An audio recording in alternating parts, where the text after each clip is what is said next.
Neral premier league NPL 2026 Neral शहरात क्रिकेटचा भव्य महासोहळा दिनांक 9, 10 आणि 11 जानेवारी 2026.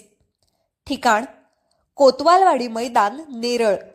नेरळ प्रीमियर लीग 2026 अंतर्गत दमदार संघ, गुणवत्तापूर्ण खेळाडू आणि थरारक सामने यांचा संगम असलेली भव्य क्रिकेट स्पर्धा. आयोजक D3 ग्रुप फाउंडेशन नेरळ. दिलदोस्ती दुनियादारी, स्थानिक युवक मंडळे आणि क्रिकेट प्रेमी.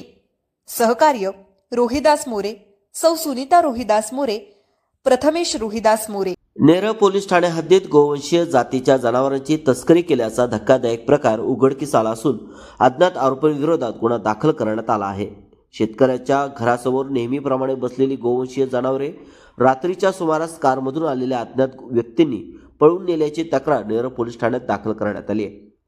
नेरळ पोलीस ठाणे हद्दीत येत असलेल्या कोदिवली येथील राहणारे शेतकरी सागर चहाड यांची ही जनावरे चोरीला गेलेली आहेत. ही जनावरे नेहमी घरासमोरच झाडाच्या खाली बसायची. मात्र 6 जानेवारी रोजी मध्यरात्री सुमारास अज्ञात आरोपी कार घेऊन आले आणि संधी साधून 2 गोवंशीय जनावरे पळवून नेली. ही जनावरे कत्तलीसाठीच पळून नेण्यात आल्याचा संशय गावकऱ्यांनी व्यक्त केला आहे. तर संपूर्ण घटना येथील CCTV कॅमेऱ्यात कैद झालेली आहे.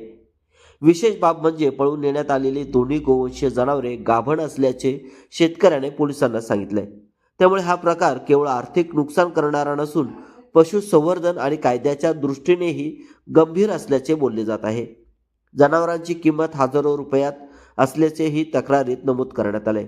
या प्रकरणी नेरळ पोलिसांनी महाराष्ट्र प्राणी संरक्षण अधिनियम तसेच संबंधित कलमान्वये अज्ञात आरोपींविरोधात गुन्हा दाखल केला असून पुढील तपास सुरू आहे. परिसरात यापूर्वीही अशा प्रकारच्या घटनांची चर्चा असून गोवंशीय जनावरांच्या तस्करीचे रॅकेट सक्रिय असल्याचा संशय व्यक्त होत आहे.